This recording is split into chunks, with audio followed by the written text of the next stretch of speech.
everybody. Welcome back to the CCSN podcast. I'm Chris here with Chase. Chase, how are you doing today? My ear is clogged with water from the shower, so I'm doing absolutely terrible. It just sounds like a Wednesday morning, or Yeah. at least we're at hump day. So we'll get through the week. Anyway, today we're going to be covering a lot of NBA and the championship series in MLB. I think we're just going to start with the MLB first. So today we have the Yankees versus Houston in a game one, and we have game two of the Phillies and Padres. So let's first start off with the Phillies and Padres game one yesterday. Let's just put it out there. Zach fucking Wheeler. He's the truth. I haven't seen a better pitching performance from a Philly since Roy Halladay, and that's obviously saying something, and he never got this far. So Zach Wheeler's keep pushing it, and I mean, this could look like one of the best free agent signings of the past decade. I remember when the Phillies first signed him, a lot of people said this was an overpay. Wheeler has done nothing to prove he's worth all this much money, and so far he's been proven he's worth a lot of money so far. So what do you like about yesterday? Would you not like about yesterday? Well, going Tell me back to about Wheeler it. for a second and his free agent contract, even the Mets old GM said that he was overrated and only had 2.5 good years, which to me that's hilarious. Only 2.5 good years as a starting pitcher. Okay. Like only sure. But like you said, Zach Wheeler, one of the best pitchers in the game right now, was robbed of a Cy Young last year, obviously deserved it. And right now we're seeing him pitch at his absolute best. He had one inning, which without a Rhys Hoskins error that wasn't charged as an error, he would have no runs allowed through 19.1 innings so far in the playoffs. That's elite performance. That's just something you don't see very often in the playoffs. This is when the superstars really make their names. Zach Wheeler is putting himself up there because I feel he's gone underrated for a little bit of a while now. He's a great pitcher on all regards. So Yeah. love Wheeler. Oh yeah, for the Phillies too. I mean, they're lucking out on this. He's doing this with 2 years left on his contract, so the Phillies right now aren't really worrying about giving him that Strasburg contract that came up and fucked the Nationals at the end of the day. And the Phillies have Aaron Nola now, and if he keeps this postseason performance up, they're going to be paying this duo for a very long time. But you ask a Nationals fan, and they suck right now, but do they really regret giving Strasburg that contract? Yes, the GMs do, but I don't think you could ask one Washington Nationals fan if they hate Steven Strasburg and they're going to say, I don't like him. You He can't. got them that World team, Series. Yeah, exactly. That was too magical, and that's what you're playing for in the playoffs. That's what really matters. There's all these regular season numbers and the percentile rankings and all this stuff. It's all great, but at the end of the day, it comes down to getting a ring. And as unlikely as it seemed going into the year and throughout the year, the Phillies have put themselves into position to compete for that, and they're a serious competitor now. They're up 1-0, and they have Nola on the mound today, and he's their best pitcher. He has not allowed a run through his first two starts, and we're going to see how can this 1-2 punch, like how far can it carry them? I think there's no 1-2 punch performing better. I absolutely agree. I mean, today though, we have Blake Snell versus Bryce Harper, part two. I'm really looking forward to what Harper's going to do. This man is so locked in. And you know what? I'm not trying to use recency bias or Philly bias. Is there a better hitter in baseball right now than a fully healthy Bryce Harper? No. I genuinely do not think so. And this is the thing with Bryce Harper. Ever since he stepped into the league, he's just been the best hitter in baseball. It just is about when he's healthy, because he's had a couple of injuries that kind of hampered his career so far. But when he's healthy and when he's fully into it, there is nobody better than Bryce Harper. The pitch that he took yard, it was a perfect pitch by Darvish. It was a cutter on the outside of the plate. It was what they called for. It was not a hittable pitch. Bryce Harper sent it 42 degrees up in the air at 105 miles an hour, and it got out of the yard. That's just the kind of player that you're seeing with Bryce Harper. He's been a phenom his entire career. You can say what you want about him. Maybe he can't throw a helmet straight, but as far as hitting at the plate, there's nobody that's ever been better than, not ever, but there's nobody right now better than Bryce Harper. Yeah, and if he keeps this up, this playoff performance is the best in baseball so far right now, and by a mile. If he keeps this up and the Phillies go all the way, knock on wood, but this could be a top 5 playoff performance at the plate all time. And that's saying something. This is a guy coming off an injury, coming off a lousy stretch at the end of the year. And a lot of Phillies fans were nervous. A lot of Phillies fans were saying, obviously, he's not 100%. Obviously, he shouldn't have been bad. But if you watch this guy hit right now, he literally looks, he's so locked in, and it's very fun to watch. It's funny because I was in that group of people saying keep Bryce Harper out for the year. He's got the injury in his shoulder or in his elbow, keeping him from throwing. So the value of him being a DH, how can it be that DHs are statistically just the least valuable position because they're not fielding?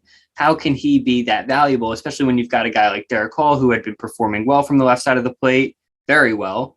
I didn't think that Bryce Harper would be able to be a superstar coming back injured at the DH position. Wrong.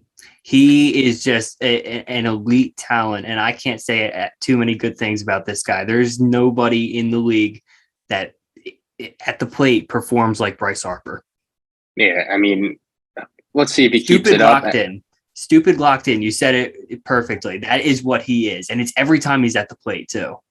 He's got that mentality, and you know what? Like, I'm not a big person to push the mentality narrative, but with some players, man, you can just tell that when they're in that mode, there's nothing stopping them. So I'm really excited about that. Moving on to the Padres, though. Last night, Zach Wheeler dominated them, obviously. The series before, Juan Soto, I'm still waiting for this guy to come through, do something. Because what does he have? 2 hits throughout this whole playoff? 2 or 3 hits, I think. And, when they traded for this guy was supposed to be, the impact player, the guy who hit with Machado and really caused chaos. And even with a guy like Josh Bell, ever since getting traded to the Padres, there's been nothing but pure hitting under the Mendoza line. And that's not what you traded for. And last night, Jose Alvarado, 3 pitches, 3 strikes, ended the game on Josh Bell. It made Josh Bell look completely silly at that plate. So for the Padres, with any chance they have to win this series, I think they need their big names to step up that are not named Manny Machado. And, I think Trent Grisham's playoff push has been great so far, but how much can you rely on that? That's my biggest thing. You can't really rely on Trent Grisham to be your second best player on offense. Yeah, I 100% agree. Juan Soto hasn't really been exactly what they gave up the whole farm for. However, if you're looking at this from the Padres' point of view and at their GM, really, because we were talking a few months ago that he should be or he could be on the hot seat. They're in the NLCS right now without Fernando Tatis. They were really expecting him to come back and be the main hitter on this team. You're talking about like, oh yeah, they're not really getting production outside of Manny Machado. It was supposed to be Tatis. He was supposed to come back and be an MVP caliber player for them. And the PED was just something that you could not predict. Although he is a bit of an unpredictable player. You don't really want to. It's tough to rely on him, but that's kind of besides the point. You were expecting that, and it's just not there. And to make it as far as they have with their roster right now, I think it's fairly impressive. And if they get Fernando Tatis coming back at even just like 80% of what he was before PEDs, I think they could really make some noise in the future. But like you're saying, if Juan Soto doesn't come up and he's not big for this team, they're not going to make it too far. They don't have the firepower outside of these, their top guys, to keep it going as far as they have. Yeah. Going back to Fernando Tatis, this guy just got another shoulder surgery a couple days ago. And as you said, he's very unpredictable.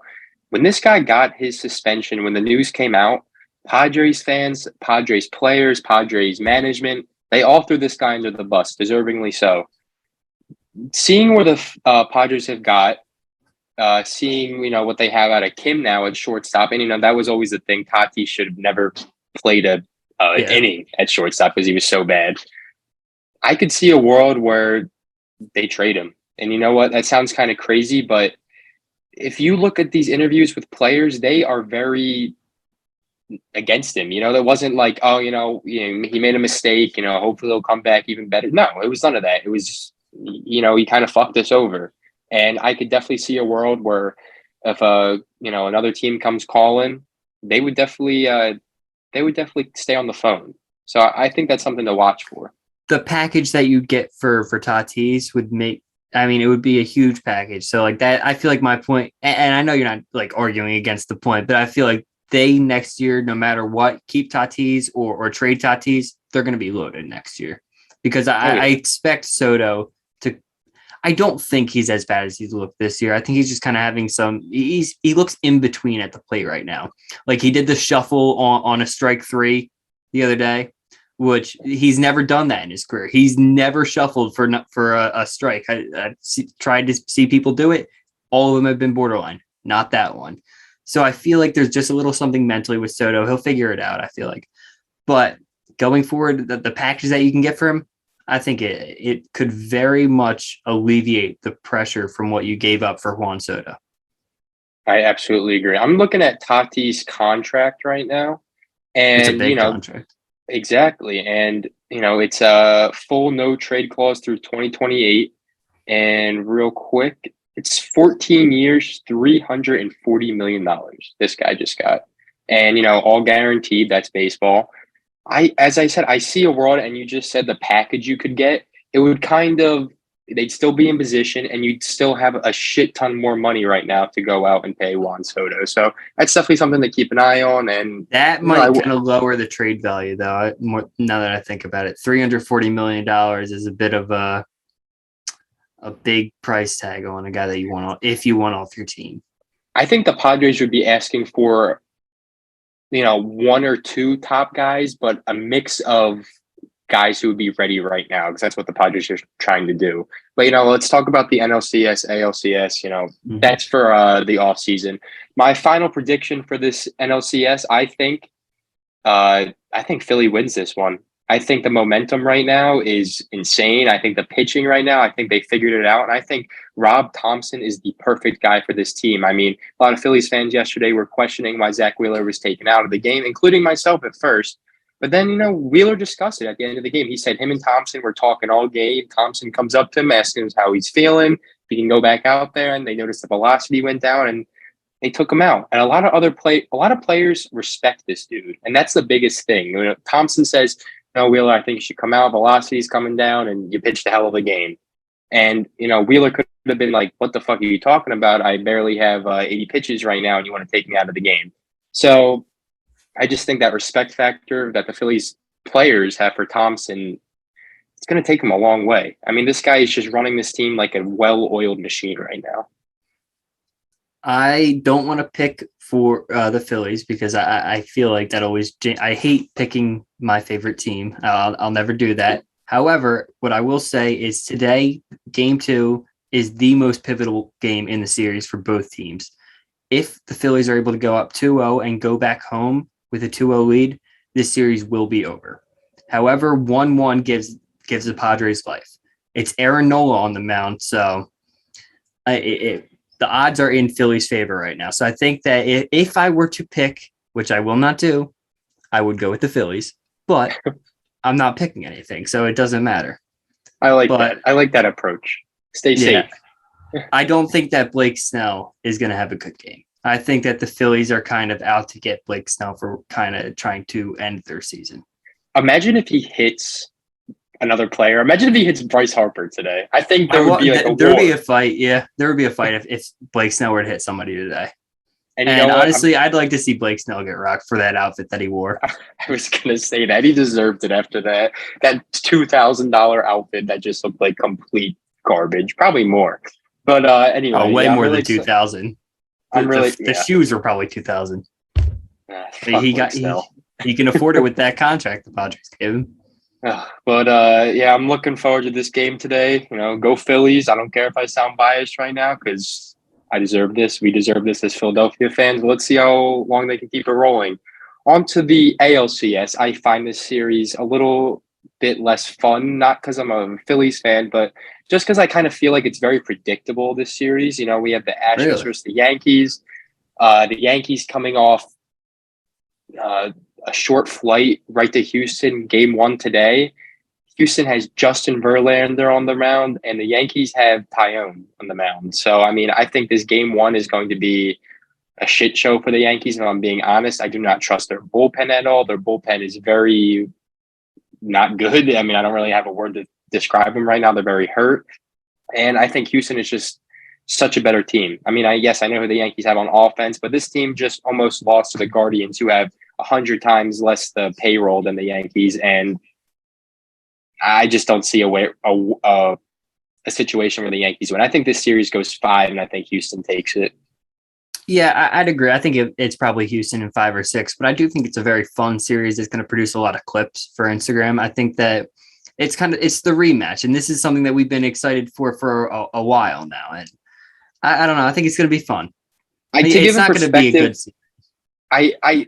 I shouldn't have used the word fun. It kind of just reminds me of like the 2018 Cavs versus Warriors series. You know, you have like the big names in there. You have the LeBron and Aaron Judge who just like set all these records, having a career year, and you're going against like the better team. You know, like just like such a good team all around, and a team that's been playing together for a very long time, and they just seem to have all the fundamentals down. And I don't know. As I said, I could see the Yankees pulling out one game. I mean, Garrett Cole looks like a complete animal right now, and let's see what he can do against a real offense. You know, I'm not completely putting the Garrett Cole is a lockdown ace in the vault yet.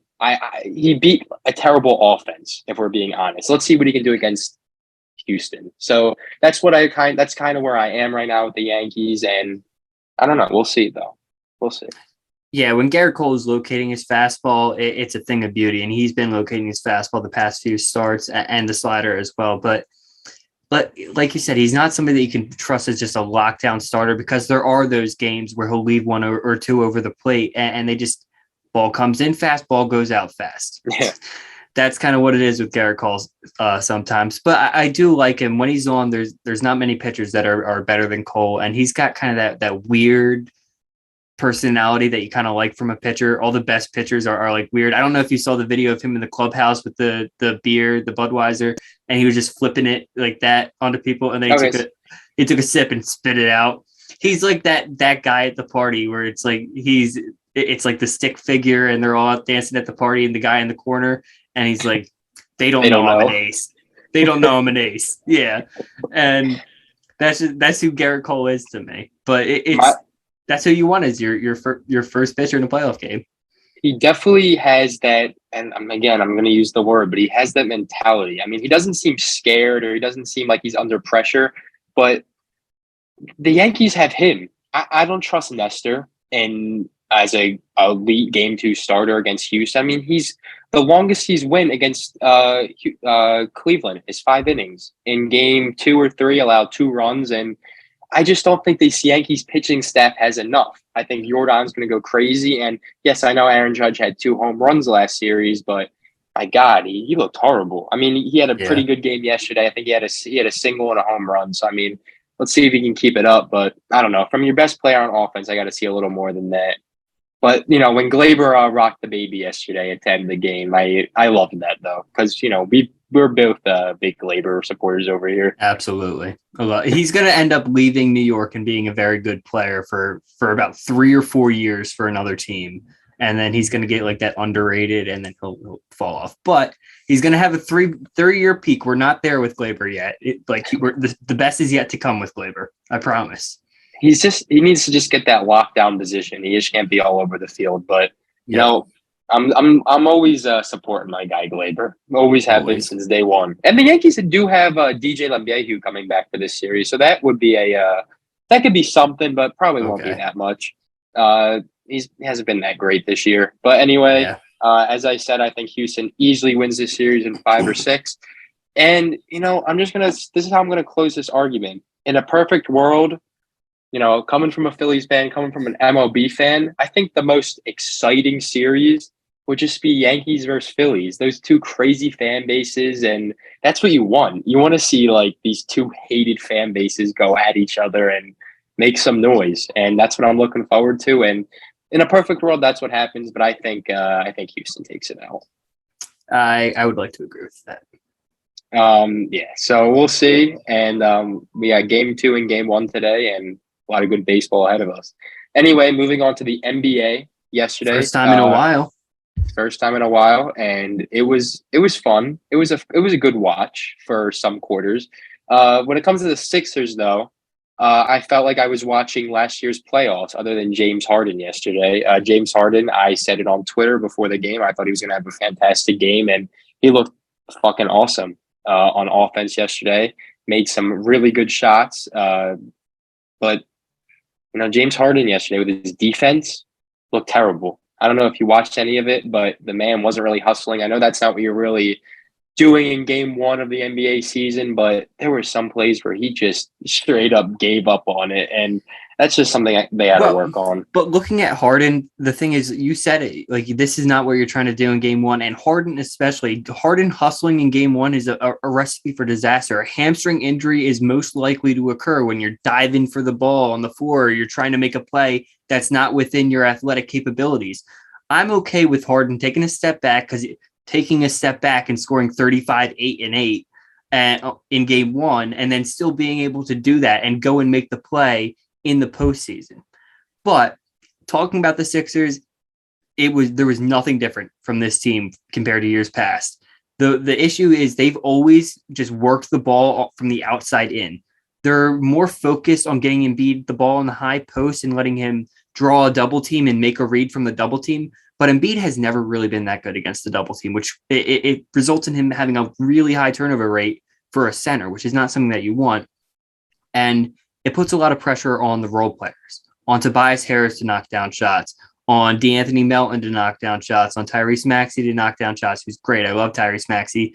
But I really feel like they could benefit from putting him on the low block and having him just post up more, having him be in the paint more and be more dominant of a center, because that's who this guy is. Or maybe even just come up and set a screen for James Harden or Tyrese Maxey. Get something going instead of just having him try and be a playmaker from the top of the court, because you're really limiting his ability there. I think that it just makes it so that if your role players aren't on, you're just going to have a bad game, like a terrible game. Yeah, that's definitely something I picked up yesterday. They're using Joel in the completely wrong way. He had 6 turnovers yesterday, a lot of sloppy turnovers to point that out. And for a guy who seems to be so unstoppable in the paint, and he's proved it so many times, why are you shooting 6 threes? Unless you're a knockdown shooter. He made one of them yesterday. And there's some points where you can tell that the Celtics defense was so tired and did not want to body him in the paint. And you're going in against Noah Vonleh. And, this guy, Joel Embiid, when he was going at him, was killing him. He was getting fouled. He was putting it in the basket. But, Doc Rivers and the Sixers said, no, we're not going to do that. We're not going to feed him in the post. And that's exactly what you're saying. If they just use him the way that he will shine, I think this offense can be unstoppable. And they have to really figure that out. Have him feed it in the post, Joel. Have your shooters spread out. And that's what this team needs. Yesterday, one other thing I noticed too is this team a lot of the times looks like they're playing more for the foul than for actually scoring.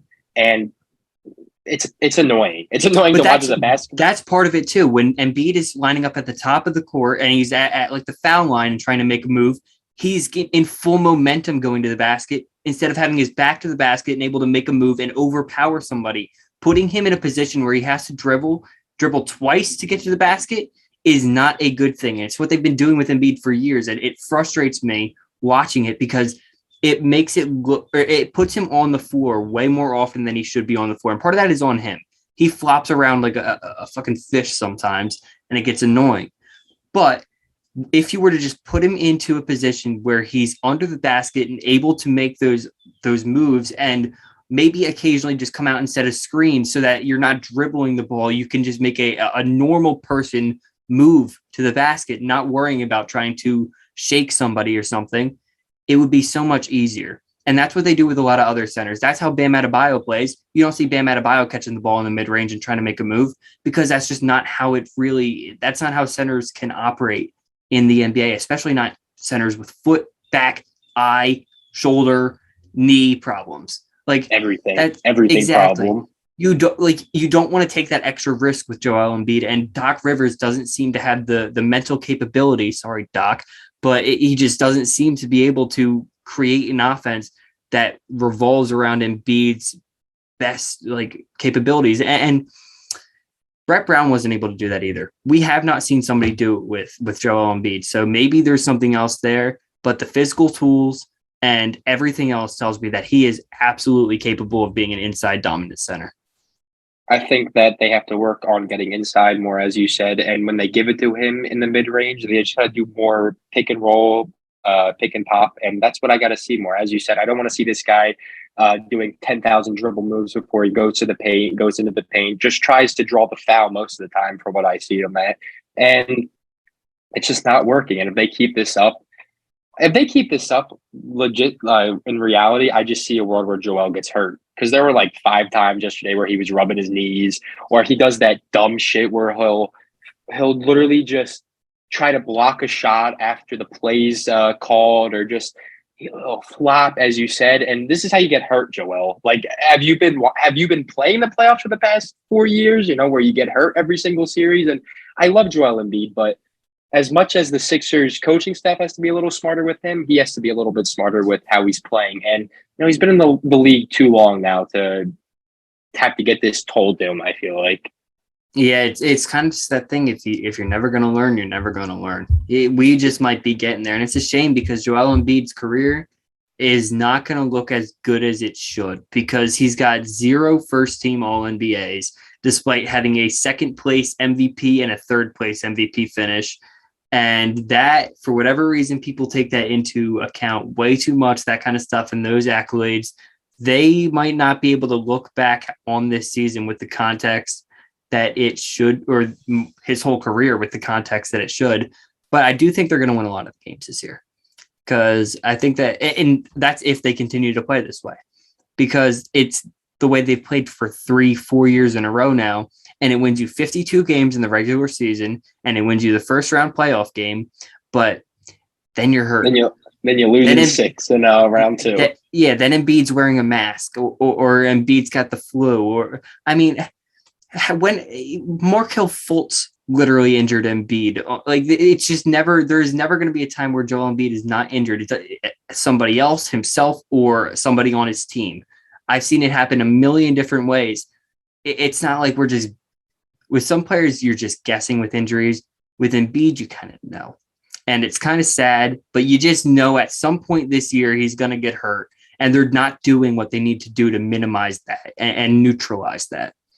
Exactly. And it just seems bound to happen. He's always going like 100% sometimes, but at the wrong time. And it just needs to be fixed.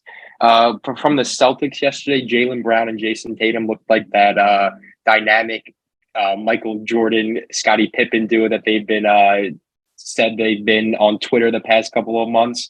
They were hitting all their shots. They both had 35 points. They straight up boned the Sixers yesterday. I mean, they looked fantastic, that duo. I still do not like Marcus Smart. Just things that he does just pisses me off. He literally just the worst defensive player of the year of all time. I can't believe he won that award. It's ridiculous. It's just so annoying. I mean, the one thing I got to say about the Celtics is they just know how to run a system. Like, they really do. And, I mean, yesterday the Sixers should have known that with who they had guarding Joel Embiid, you know, old man Horford and Noah, they should have just dominated in the paint. And, you know, the Sixers coaching staff and, you know, Doc Rivers seemed like he was still playing for Boston yesterday, the way that game plan was going. And it should have been Joel in the post, as we were saying. But the Celtics, I wouldn't say locked down. He had a decent game stat wise, but I don't know. The Celtics just knew what they were doing and they stuck with it. They have so much depth. Yeah. I mean, Derek White, Malcolm Brogdon. Yeah, Malcolm Brogdon. Derek White sucked the other day. He had a bad game. He's so overpaid. Who, Derek White? Yeah, he's got like a 4-year, $80 million contract. He got the bag though. I can't blame him. Malcolm Brogdon is the best guard on that team with Marcus Smart and Derek White, and I don't count Jaylen Brown or Tatum as guards. So I think that Malcolm Brogdon is very clearly the best guard on that team. But for whatever reason, Marcus Smart, he just gets so much more credit than he deserves, honestly. Like, I don't want to make this a whole hate Marcus Smart segment, but every time their defense plays well, which their defense did not play well against the Sixers, but every time anything good happens on their defense, it feels like it gets attributed to Marcus Smart. Like, yeah, he's the catalyst. He's the vote. Like, come on. Come on. That cannot be true. This is a great defensive unit when he's on the floor. It's a great defensive unit when he's off the floor. It's a great defensive unit when he's hurt last season, and it's a great defensive unit when he's playing. Like, it's just a great defense. So when it all gets attributed to him, kind of it annoys me. And I'm saying all this to say Brogdon is the point guard on that team. He's the lead guard on that team. And if anything's going to happen, it's going to be because Brogdon's the catalyst for that team. Yeah, Brogdon looked great yesterday in his first game. 16 points, 2 rebounds, 4 assists, and I think he did it in like 20 minutes. So, I mean, he was a major factor for them yesterday. Celtics look scared moving forward, especially once they get Robert Williams back. I really like that defense. I think they kind of peaked last year.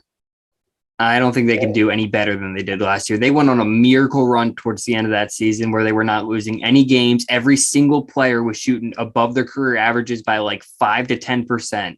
Like, I don't see that sustaining itself long term, especially because you've got a couple of guys that are injury prone. Like Robert, your main defensive player, who I feel like probably should have won Defensive Player of the Year last year, Robert Williams. We don't see him play that often. We just don't. He'll be back in the next 2 weeks, they said, though. So, I mean, but like he'll be back in 2 weeks, but like he's always got an injury, it feels like, and he's such an important piece of their team. How long are you going to rely on Al Horford as your starting center? We are going into 2023, and Al Horford is not only employed, he's the starting center on the team that just went to the championship. That is not going to be like something that you can go with for a long time. Oh, I agree with you. I mean, last playoffs, though, he did have a pretty good run. I got to give it to him. I just don't like Al Horford. I mean, he was like, hitting the 3 ball in the playoffs. Like when he's hitting the 3 ball, he'll look all right. But the jump shot tells me just look at the form. It's not that is not a shot that's gonna. They did. I think it was what 2 years, 30.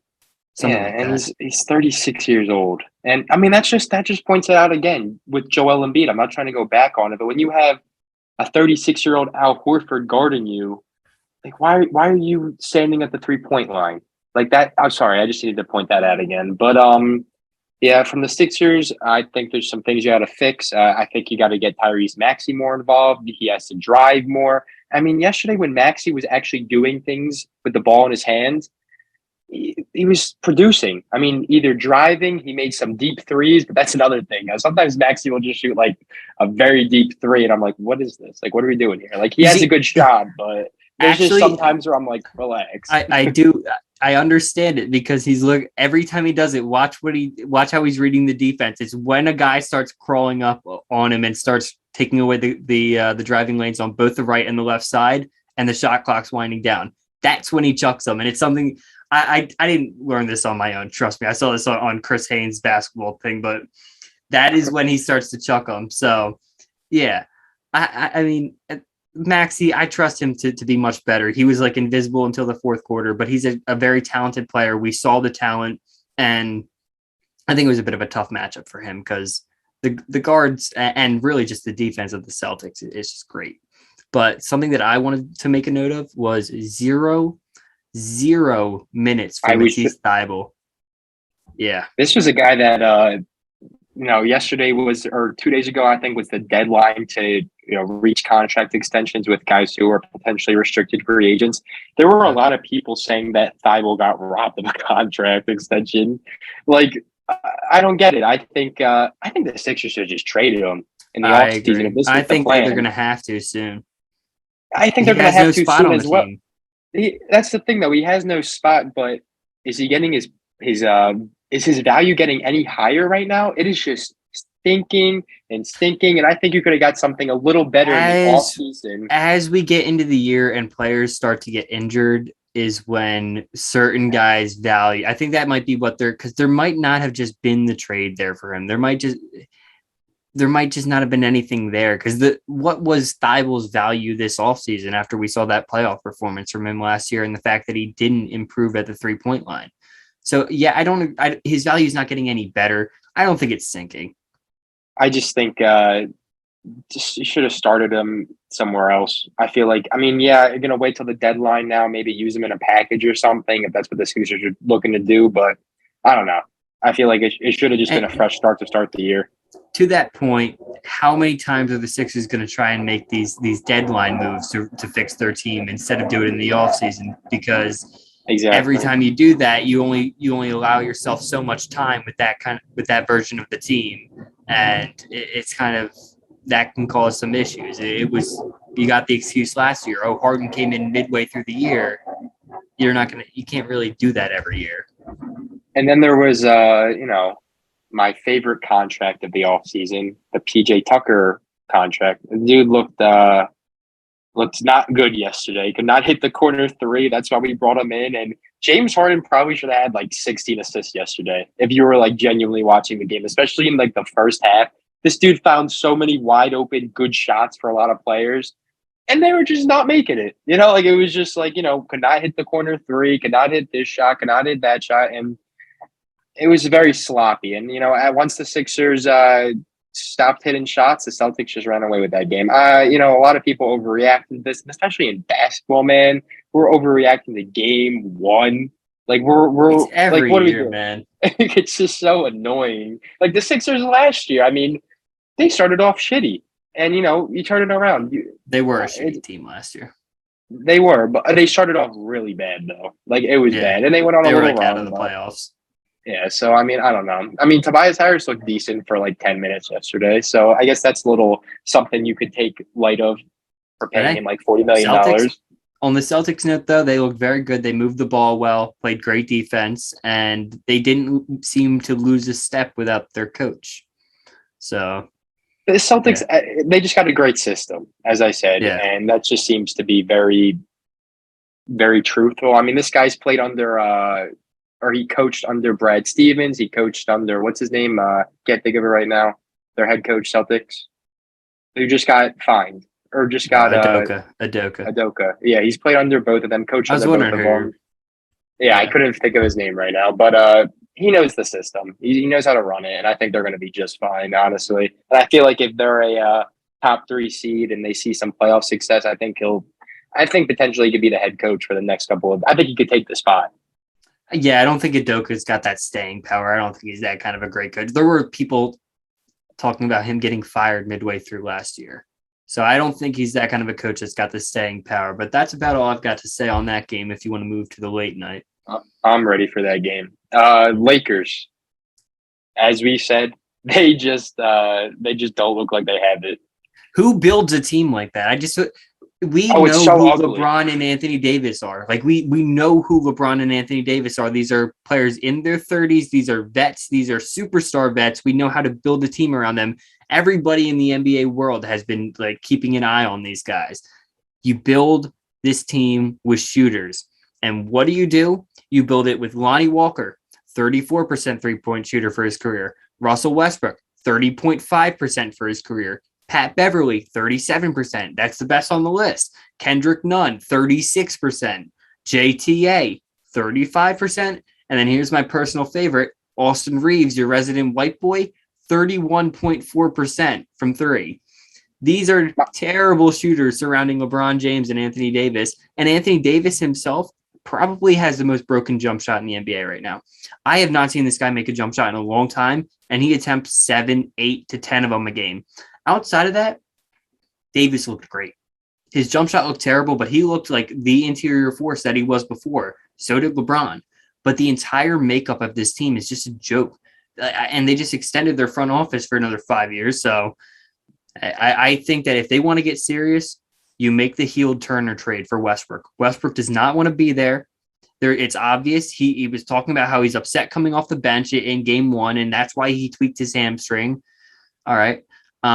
So just get him out of there. The Pacers offered you this trade that would fix a lot of your problems while you have LeBron James and Anthony Davis under contract. Get it done. Why are you waiting? My favorite thing about the Lakers game yesterday, or the Lakers part of the game, was that they had a guy named Matt Ryan. I saw 18 minutes. Yeah, 18 minutes, right? Minutes. And 18 minutes. And that was just really funny to me. There's just so many games on this team where you're like, how is this going to work? It's not going to work. And, I said after that Patrick Beverly trade, this literally fixes nothing. Like, I guess it's cool to have like a funny personality, but that is what you said with Russell Westbrook. He hates this team. It's very evident.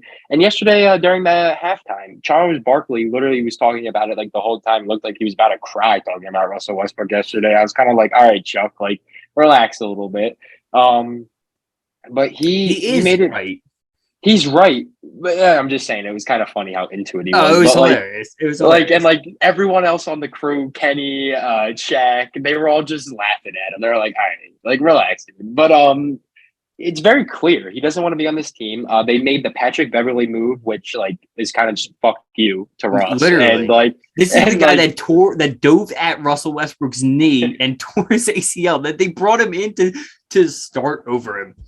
I know they didn't start him, but like if they're bringing Russ off the bench, Pat Bev will eventually start a game. I feel like, and that's brutal, man. how do you not make that trade though for Buddy and Miles Turner? Like that's like that perfect 2K trade. Like that's literally the trade in 2K.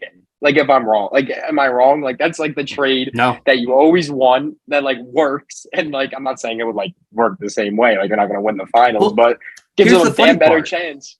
When they went and got Russ, the original thing was they were making the move for Buddy Hield because Buddy Hield was the guy that they wanted. They almost had it right. They were so close to getting it right last year when they were like, yep, let's go make the move and bring shooters in for Bron.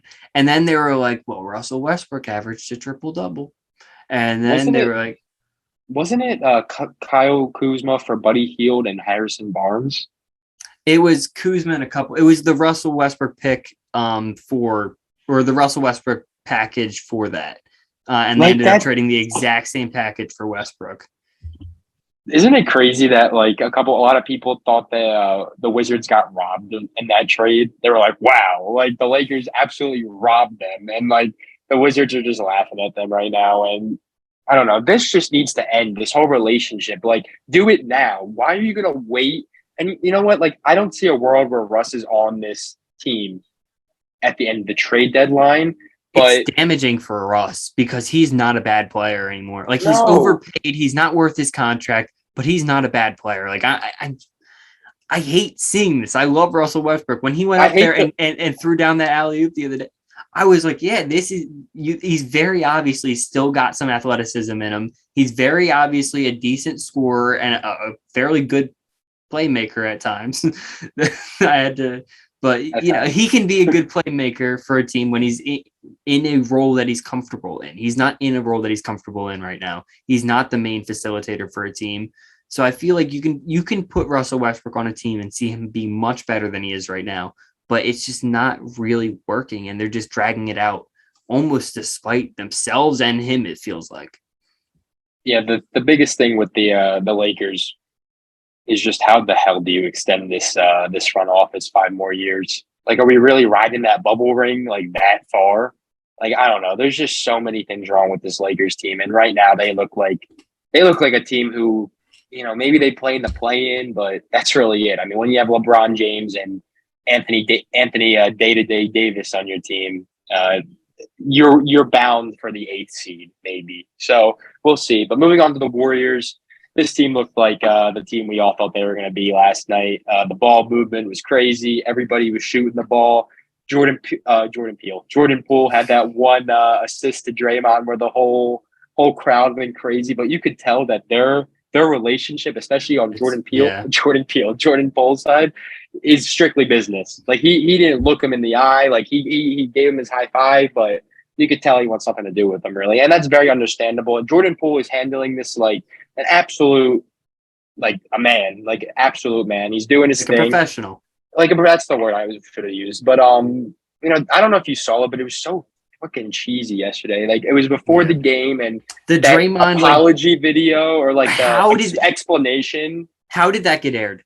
Who greenlighted that? Like that was just I felt like who said it? Rob Perez said I felt slimy after watching it, and that is And like just it was so perfect. zoomed in, like it was It so was like zoomed in. Draymond And has to go, and then like you saw the thing with LeBron where he went out there oh yeah, and dapped up LeBron, and Iggy then dog, Iguodala. I'm not. the gesture. If you didn't He made see, if you didn't see the Iguodala video, go look it up. But Iguodala said that Draymond Green is a cockmuncher of LeBron James, and he is it's so fairly true. right. Yeah, I think that we're kind of, and look at the way that everybody on the bench looked at him. Like Wiggins looked at him like that too. Everybody was like, "Dude, what are you doing? Sit down." And I think it might just be time for Draymond to go. Did you I see? don't think that he is worth the contract extension and this drama.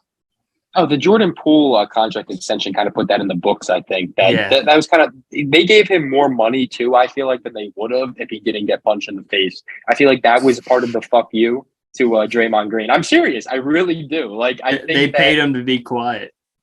I like it. Literally, I feel like it was kind of like I'm sorry. We're gonna throw you a couple extra $1 million right now. I apologize for what happened to you. But I don't know if you saw this, and this kind of just like fuels the Draymond dick rider of LeBron when he said something about like this is my 18th episode of the Draymond Green podcast, and he was like the amount of years LeBron's been fucking dominating in this league, and it was just so cringy, and like I'm just like, oh my god, like you are a grown man, like relax, I get it, like LeBron is the man, like I've been saying that since I've been in like third grade, but like relax, Draymond. Like, relax. It's too much. It's Do you too think he much. has a poster of LeBron in his house? I feel like he has like he'll have like a He cool has the basement, LeBron. and there's He definitely has the LeBron bed there's set. the fat heads. I could see him with like a fat head in the Yeah, basement, and yeah. like a picture of him and LeBron like hanged up in his office. Like he definitely has some like he definitely has that. I can It's see just funny. a fat head of LeBron with like the crown on, with the sideways face. I think that Draymond's got one of those hanging up in his man cave, but I Draymond think they definitely might be has a. teammates soon. How does that trade work? I think that's a 3-teamer. Yeah, I don't think that. I almost feel like, how do you trade? What does a Draymond Green trade look like? Does he get? What about Memphis? I feel, would they even trade him in? I don't know.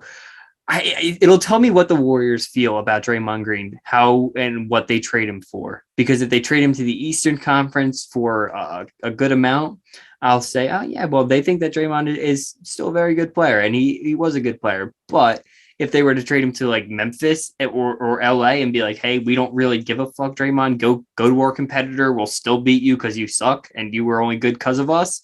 That will be a bit indicating of Draymond's career. So I'm interested to see how that plays out, but I don't think he's going to be playing in Golden State past this season at least. Okay, I'm just gonna say this. I know I've been a big advocate of Draymond's impact is a lot more than the stat sheet, but is this stat sheet worth the max extension to you? 25 minutes, 4 points on 2 of 5 shooting, 5 rebounds, and 5 assists. Not a block, not a steal. Like that was it. Well, Draymond's whole the idea of Draymond was what he brings to the team and bringing them together, but that just kind of goes away when you punch somebody in the face. Like that just As hard it as he all punched him. goes away. Yeah, it knocks somebody out on your team. You just can't. Not in a professional setting. You cannot do that. I've never seen anybody punch somebody in their face, punch a coworker in their face, and keep their job. A higher paid coworker, I might say, in the face and lose their job. And keep their job, I should say. So I don't think that I understand athlete privilege and whatever. I don't think Draymond's going to get it. I think the Warriors organization is taxed as it is, $485 million on their payroll. It's time to get rid of Draymond. I think I feel like they should have kept Juan Toscano-Anderson, because I think that you can get somebody to play that role, but they need to have Draymond teach them how to play that role, because it's a very specific role that they've been playing since Steve Kerr got there. And it's like so focused on being unselfish and all that. And for guys that are just coming into the league and are doing whatever they have to do to make a name for themselves, they don't really have that wired into them yet. It's very rare to find a guy like that. I felt like Juan Toscano-Anderson fit that bill fairly well. He's in LA now, and you're going to have to find probably somebody in-house. Maybe, I think Kuminga. I think he could be Kuminga that guy. plays a different role. He's more of a primary scorer. I think maybe that could be interesting, but you need to see him be a much better facilitator. He's got the defensive versatility though. I just think of a defender as Draymond is. Yeah, he just has that build. He's 6'7". He does. He's 20. He's only 20 years old too. And you know what? I just don't like Kuminga. I don't, and I know this is a very unpopular take, and it's not because of how he plays. I went to watch him one time when I was in high school because he plays in Jersey. I'm from Jersey, and he came to my high school to play. And I got to the game, him and Noah Farrakhan, and they both sat out. Well, no, Noah Farrakhan got benched because he sucks, Remember? Wasn't it because of the floor too? They didn't want to play because of the floor. Yep. The conditions of the floor, which, man, I played on that floor multiple times. That floor is fucking fine. I nothing happened to me. Actually I got terrible knees, but that's different. But like Noah Farrakhan, who was terrible, absolutely not a good basketball player. He was hyped up to be the next Russell Westbrook. I saw that day, bum. But Jonathan Kuminga, man, he didn't show up. He literally didn't show up. My favorite thing about not favorite thing, but something I just found funny is I looked up Kuminga because I wanted to see how tall he was. The number one headline when you look up Jonathan Kuminga, and this is kind of just funny. Jonathan Kuminga reacts to Stephen A's report on attitude concerns. Like, why were they talking about that on the show? Like, I find that just kind of funny. Like you're really talking about Jonathan Kuminga's attitude and how it's going to affect the team, like down the stretch. Like, that is just funny to me. Yeah, why is like, that that's the talking point? That's the article. Like, it's just like that's pretty funny.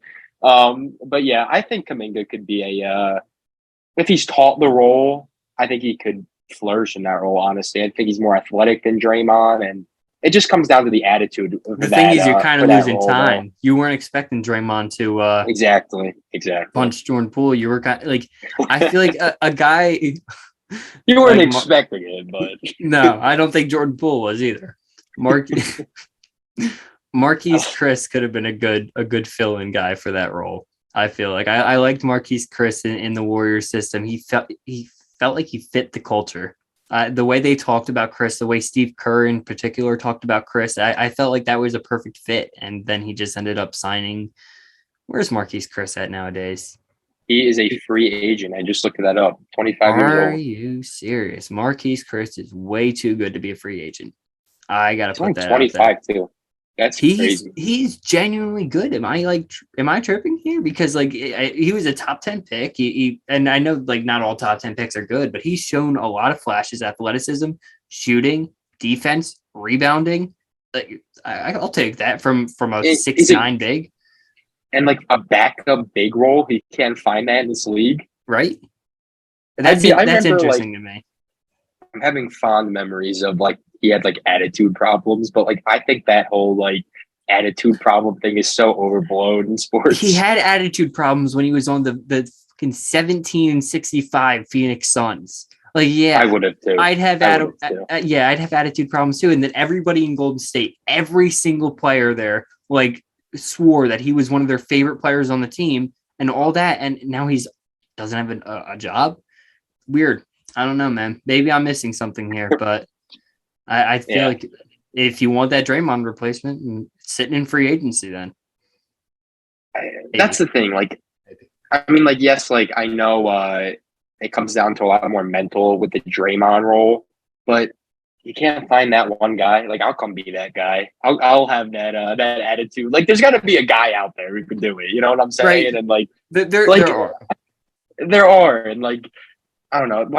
Watching Golden State Warriors basketball is so much like I hate to be that guy. I'm not trying to be that guy, but it's so much more fun to watch without Kevin Durant, in my opinion. I don't know. The Warriors always have had the best style of play in the league, no matter. Like, and with Kevin Durant, it was bittersweet. It's not that it was a bad style of play or it wasn't beautiful you just to hated watch. The situation. Yes, you hated it. It was not fun to watch, and it was sour, was what it was. You didn't enjoy it. Now you're able to sit back and fully enjoy the beauty of this well-oiled Golden State Warriors machine. And excuse me, I like what Wiggins does a lot more than what Kevin Durant did for this team. Because like it makes it, I know Kevin Durant's a much better player, but Wiggins is so perfect for that role. It's like Harrison Barnes on steroids. Last night it was 26, 4, 2 steals, a block on 8 for 14, 4 from 7 for 3. And plus 25. And that's just what he'll give you every single night in and night out. And then when you need him to be the number one scorer, yeah, exactly. That's what I was getting to. When you need him to be the number one scorer, he can go ahead and work that mid-range and he can work himself open a shot and get himself something while Steph Curry's on the bench or Jordan Poole has like a random injury or he's just having a rest day. Like, if you need him to step up, he can. He was drafted number 1 overall to be this huge scorer, but he's worked himself into a role where he's probably the most efficient 3-and-D player in the league, except for The three is more like just offense, like just O&D player, because it's not just shooting threes. He's working everything offensively. And the rebounding, it's still looking as good as it did in the playoffs last year, which really upped him to that upper echelon of player. Could you think of another player in NBA history who got like luckier from a trade, like just worked out so much in their favor? I think he like not. I'm not saying like lucky, I guess, but it just worked No, out. I know what you mean. I feel like there's got to be a couple, like Tracy McGrady from getting traded from Toronto. That was a good one, but I don't. Yeah. James Harden. That is true. From OKC to Houston. That is true. I mean, I'm just the way I guess the way I'm looking at it is Andrew Wiggins. I love Andrew Wiggins, but he could never be a number one, and like that's what he was supposed to be. And like the bust, that's something else. Have you ever thought Andrew Wiggins was a bust? You do not know what a bust means. Like, please look up the real definition. But I'm saying from a point of like, wow, like you literally are like the fit. Like you fit so well. Like James Harden is just like an absolute superstar. Like especially when he got traded too, and like Tracy McGrady, same thing, elite scorers, blah blah blah. But I'm just saying from the point of like career resurgence, kind of, because T-Mac, I guess, a little more of like had the resurgence. I feel like a lot of people knew James Harden was going to be really good. They didn't know he was going to be that good though. But this kind of saved his career. Like there were so many people writing him off. Look at it go. There's a couple of times in Warriors history that just like I'm thinking of times I can compare it to. I'm thinking of Warriors. I'm thinking of Sean Livingston. You talk about a comeback story. He was out of the league until he went to Golden State. He had probably the worst history or the worst injury history I've ever seen. And the one injury, brutal. I mean, I just got chills thinking about it. Like Sean Livingston was one of those guys that they really revitalized. And I feel like there were some other ones too. Bogut, JaVale McGee. Bogut was another former number one overall pick that didn't pan out, was called a bust, came into Golden State and found a different role as a defender and a rebounder. Sounds about right. Who else? They had a couple. David Lee. This is going back to older Warriors. I feel like I'm missing somebody here though. There was a bench guard, and it wasn't Barbosa. I was thinking Barbosa too, but I feel like he was always just kind of like Barbosa. He was always like, Leandro Barbosa. Yeah, but he was called like the Flash or something. Damn, what was his nickname? Lightning. I'm gonna sound so stupid because somebody's gonna know that, and it's gonna. Thinking of Barbosa, like I don't know. Do you remember like how difficult his jump shot was in 2K? Like that's just all I think of when it comes to Barbosa. I hated Barbosa's jump shot. It was like so just weird, but efficient. I mean, he was good from three for the majority of his career. The Brazilian Blur. That's pretty good. That's a good nickname, dude. Like Leandro Barbosa, we might be his biggest fans. How often is Leandro Barbosa getting talked about today? I'd get his jersey 100% if I was a Warriors fan. Number 19. If it was free, if someone was like, you want a Barbosa jersey, I'd be like, you wouldn't throw it in the trash. I wouldn't throw it in the trash. It'd go in the closet. That's fair. But yeah, Chase, you have anything else today? No, anything else? Pretty much exhausted it now. Well, we got a lot of things from this podcast. We're a Barbosa fan club, probably the number one in the sports world. But anyway, we have a lot of NBA to look forward to. We have 82 more games for a lot of teams, 81 more games for 4 teams, and I am looking forward to it. The ALCS, the NLCS, so many good sports. As I said, October is the time to be a sports fan. Guys, thank you so much for tuning in. I'm Chris with Chase. Make sure to follow us on Instagram and Twitter at CCSN Sports, and I'll see you next week, guys. Thank you so much.